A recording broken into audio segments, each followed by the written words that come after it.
اعوذ باللہ من الشیطان الرجیم بسم اللہ الرحمن الرحیم الحمد للہ رب العالمین الصلاة والسلام علی افضل الخلق محمد وآلہ الطیبین الطاہرین اللہم صلی علی محمد وعجل فرجہم. کتاب تعلیم احکام میں ہماری بحث اور گفتگو نماز کے بارے میں چل رہی ہے اور آج ہم قنوت تک پہنچے ہیں. یعنی آج ہمارا درس قنوت کے بارے میں ہے. قنوت کیا ہے؟ اسے کہتے ہیں کہ نمبر 1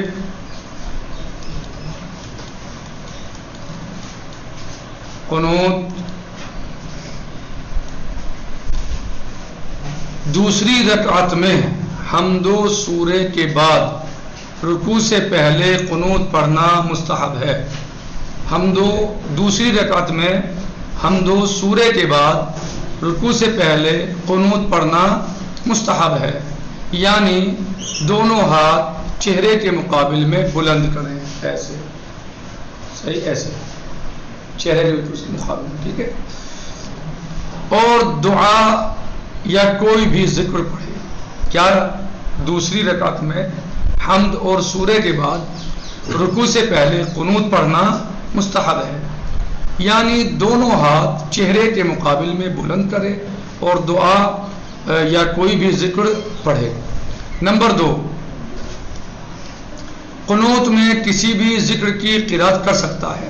یعنی قنوت میں کوئی بھی ذکر کر سکتا ہے، پڑھ سکتا ہے، کر سکتا ہے، چاہے ایک مرتبہ سبحان اللہ ہی کیوں نہ ہو. یعنی ایک دفعہ سبحان اللہ کیوں نہ ہو قنوت میں، یعنی ذکر پڑھ سکتا ہے، ذکر کر سکتا ہے. ٹھیک ہے. مثلا یہ ذکر بھی کر سکتا ہے ربنا آتنا فی الدنیا حسنہ وفی الآخرۃ حسنہ وقنا عذاب النار. یہ دعا بھی پڑھ سکتا ہے. یہ کیا تھا؟ قنوت، جس کے بارے میں ہم نے بیان کیا. پھر سنیے قنوت کیا ہے. کہہ رہے ہیں دوسری رکعت میں حمد و سورے کے بعد رکوع سے پہلے قنوت پڑھنا مستحب ہے.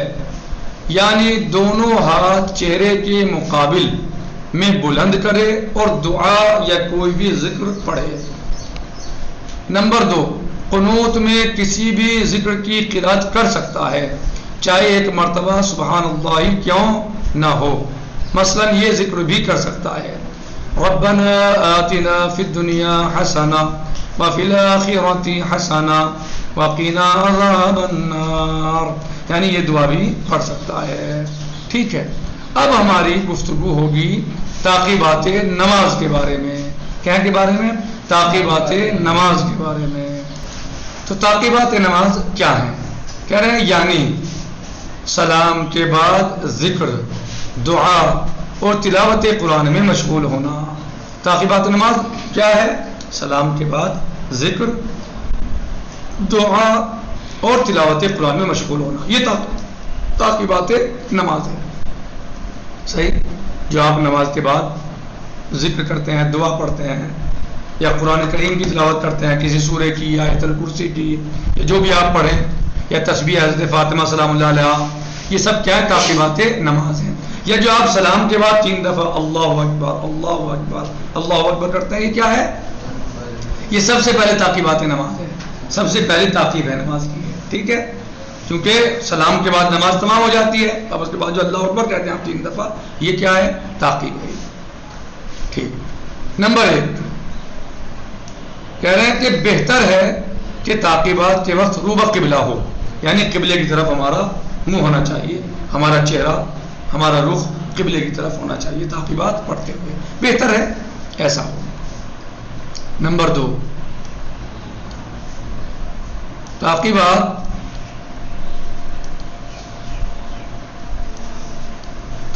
کا عربی میں ہونا شرط نہیں ہے. تعقیبات کا عربی میں ہونا شرط نہیں ہے، لیکن بہتر ہے کہ انہی چیزوں کو پڑھے جن کا حکم دعاؤں کی کتابوں میں دیا گیا ہے، جن کے بارے میں دعاؤں کی کتابوں میں آیا ہے اسی کو پڑھیں۔ آپ اردو میں بھی دعا کر سکتے ہیں اور اردو میں بھی اللہ کا ذکر کر سکتے ہیں، لیکن بہتر ہے کہ انہی دعاؤں کو پڑھے یا انہیں وہی ذکر کرے جو کتابوں میں آئے ہیں، لیکن بہتر ہے کہ انہی چیزوں کو پڑھے جن کا حکم دعاؤں کی کتابوں میں دیا گیا ہے۔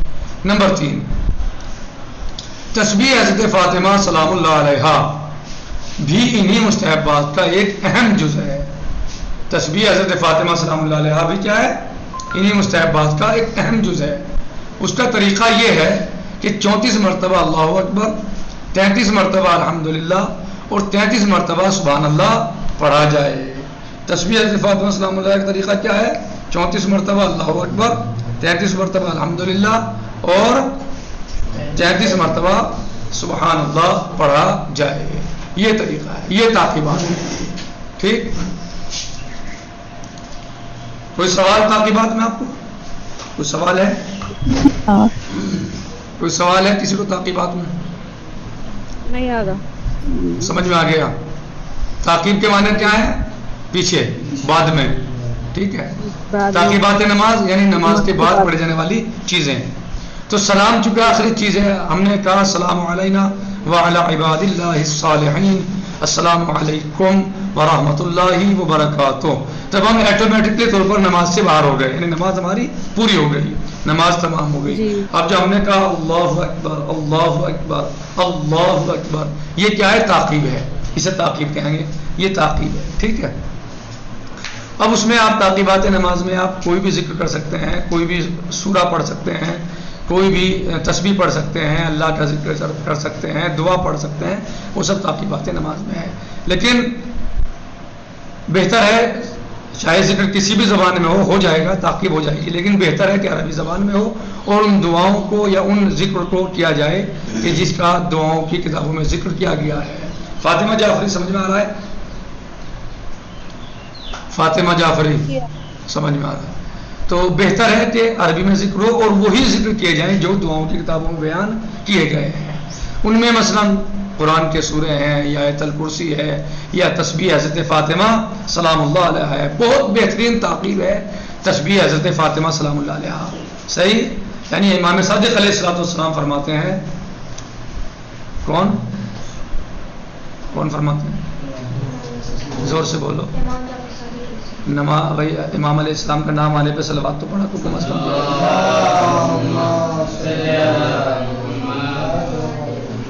یعنی امام علیہ السلام کا نام جب آئے یا کسی معصوم کا نام آئے تو صلوات پڑھنی چاہیے، اور نبی پاک کے نام پہ تو خیر پڑھنی چاہیے صلی اللہ علیہ وسلم۔ ٹھیک ہے، تو تسبیح حضرت فاطمہ سلام اللہ علیہا جو ہے کیا ہے؟ بہت افضل چیز ہے اور چھوٹی ہے، بہت بڑی نہیں ہے۔ یہ ذکر آپ کو بتا دیا کہ اس طرح ہے، اور اس کے بارے میں امام جعفر صادق علیہ السلام فرماتے ہیں کہ وہ نماز 2 رکعت جو تسبیح حضرت فاطمہ سلام اللہ علیہ کے ساتھ پڑھی جائے میرے نزدیک اس 1000 نماز سے بہتر ہے جو بغیر تسبیح کے پڑھی جائے۔ ٹھیک، ہاتھ اٹھاؤ، کیسے بیٹھے؟ کیا بات، پریشانی ہے کچھ؟ کیا کہا امام علیہ السلام؟ کیا فرماتے ہیں کہ وہ نماز 2 رکعت نماز جو تسبیح حضرت فاطمہ سلام اللہ علیہ کے ساتھ پڑھی جائے میرے نزدیک محبوب ترین ہے اس نماز سے جو 1000 رکعت پڑھی جائے مگر بغیر تسبیح فاطمہ سلام اللہ علیہ کے پڑھی جائے۔ کیا کہا نصرت فاطمہ، ذرا بتانا۔ امام فرماتے ہیں کہ جو بغیر تسبیح فاطمہ زہرا نماز پڑھتا ہے سلام اللہ علیہ، بھولیے نہیں، سوری، یا علیہ السلام یا سلام اللہ علیہ، سلام اللہ علیہ، جی، اور جو ساتھ میں پڑھتا ہے وہ زیادہ بہتر ہے اس کے جو نہیں پڑھتا ہے یعنی وہی بتاؤ فاطمہ زہرا سلام اللہ علیہ۔ روایت ارے ہم الٹا پیچھے سے آ گئے، تو روایت تعقیبات میں ہو نا، جو روایت میں نے بتائی ہے وہی بتاؤ، جو روایت میں نے سنائی ہے، تاکہ کہیں جا کے بیان بھی کرو مجلس میں، کسی تقریر میں۔ جی کہ جی، وہ 1000 نماز جو بغیر تسبیح فاطمہ زہرا سلام اللہ علیہ، جی پھر الٹا کر رہے ہو تعقیبات میں فاطمہ زہرا مطلب کا وہ بتانا جی 2 سمجھ گئے؟ رکعت نماز ہم بتا رہے لاسٹ کا جی جی بتا دیں. وہ 2 رکعت نماز جو تسبیح فاطمہ زہرا سلام اللہ علیہا کے ساتھ پڑھی جائے وہ 1000 رکعت نماز سے بہتر ہے جو ہاں نہیں بغیر پڑھی جائے اس جی آپ بتانا فاطمہ زہرا ذرا. ہم بتائیں. جی جی چھٹے امام جعفر صادق علیہ السلام نے فرمایا کہ 2 رکعت نماز جو تسبیح فاطمہ زہرا کے ساتھ پڑھی جائے سلام اللہ میرے علیہ. جی نزدیک فاطمہ زہرا سلام اللہ علیہا کے پڑھی جائے میرے نزدیک وہ زیادہ بہتر ہے جو 1000 رکعت نماز بن تسبیح فاطمہ زہرا سلام اللہ علیہا کے پڑھی جائے. احسن تما. فیروز احمدی بتانا ذرا. فیروز فاطمہ جعفری. امام جعفر صادق علیہ السلام فرماتے ہیں کہ وہ 2 رکعت نماز جو جناب فاطمہ زہرا سلام اللہ علیہ کی تسبیح کے ساتھ پڑھ جائے اس جی سے کہیں بہتر ہے جو 1000 رکعت نماز بنا جی تسبیح جناب فاطمہ زہرا علیہ السلام کی پڑھی جائے. شاباش شاباش.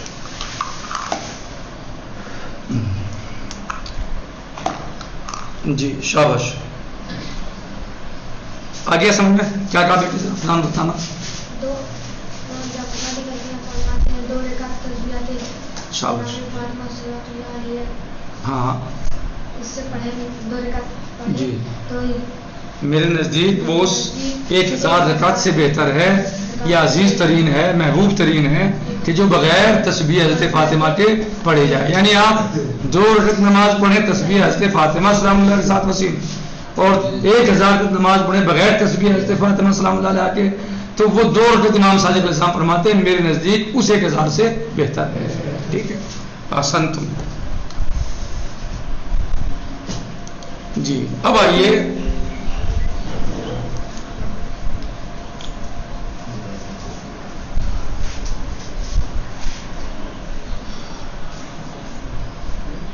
اکیسواں سبق. کہہ رہے ہیں کہ مبطلات نماز. مبطلات نماز جن چیزوں سے نماز باطل ہو جاتی ہے. مبطلات نماز کا مطلب کیا ہے؟ جن چیزوں سے نماز باطل ہو جاتی ہے. جن چیزوں سے نماز باطل ہو جاتی ہے. کہہ رہے ہیں جب نمازی تکبیرۃ الاحرام کہہ کر نماز کو شروع کر دے تو جب تک سلام نہ پڑھ لے بعض چیزیں اس پر حرام ہو جاتی ہیں. جب نمازی تکبیرۃ الاحرام کہہ کر نماز کو شروع کر دے تو جب تک سلام نہ پڑھ لے بعض چیزیں اس پر حرام ہو جاتی ہیں. ٹھیک ہے. 21واں سبق ہے. ٹھیک ہے. مبطلات نماز کے بارے میں. اب تک کیا کے بارے میں تھے سبق؟ واجبات نماز کے بارے میں یا تعقیبات نماز کے بارے میں یا مستحبات نماز کے بارے میں مثلا بعض چیزیں. اب ہے مبطلات نماز. مبطلات نماز. مبطلات یعنی باطل کرنے والی چیزیں یعنی وہ چیزیں جو نماز کو باطل کر دیتی ہیں. کہہ رہے ہیں کہ جب نمازی جیسے میں نے آپ کو پہلے بتایا اس بارے میں تکبیرۃ الاحرام کہہ کر نماز کو شروع کر دے تو جب تک سلام نہ پڑھ لے بعض چیزیں اس پر حرام ہو جاتی ہیں اور اگر ان کو انجام دے گا تو نماز باطل ہو جاتی ہے. اگر ان کو انجام دے گا تو کیا ہو جائے گا؟ نماز باطل ہو جائے گی.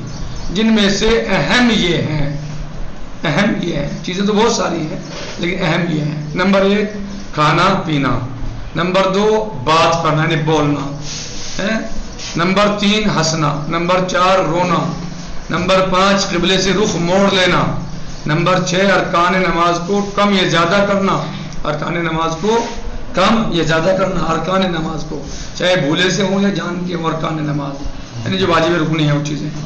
نمبر 7 نماز کی شکل بگاڑ دینا. نمبر 8 نماز کی کسی شرط کی پابندی نہ کرنا. جو شرائط نماز ہیں ان کی پابندی نہیں کی اور نماز پڑھنے لگے. صحیح ہے. یا جو طریقہ نماز میں شرط بتائی گئی ہے اس کو نہیں انجام دے رہے ہیں. نمبر 10 ایک ہاتھ کو دوسرے ہاتھ پر رکھنا. نمبر 9 ایک ہاتھ کو دوسرے ہاتھ پر رکھنا. کیسے؟ ایسے جیسے برادران رکھتے ہیں اہل سنت. صحیح. اس سے نماز کیا ہو جائے گی؟ باطل ہو جائے گی. نمبر 10 سورہ حمد کے بعد آمین کہنا. آمین بھی کہنے سے نماز باطل ہو جائے گی. نمبر 11 کوئی ایسا شک پیدا ہونا جو نماز کو باطل کر دے. وہ آئے گی تفصیل اس کی. کس شک سے نماز باطل ہو. مثلا تو وہ تفصیل اس کی آئے گی. تو یہ آپ کو یعنی یہ چیزیں یاد کرنی ہے. کیا کرنا ہے؟ یاد کرنا ہے. یہ آپ کو یاد کرنا ہے کہ کون کون سی چیزیں ہیں جن سے نماز باطل ہو جاتی ہے. کھانا پینا، بات کرنا، ہنسنا، رونا، قبلے سے رخ موڑ دینا، ارکان نماز کو کم زیادہ کرنا، نماز کی شکل بگاڑ دینا، نماز کی شکل یعنی بگاڑ دینا. نکتفی علی ھذا المقدار، باقی انشاءاللہ غداً سے ہے جی. والحمدللہ رب العالمین، والسلام علیکم ورحمۃ اللہ تعالی وبرکاتہ. فی امان اللہ. خدا حافظ.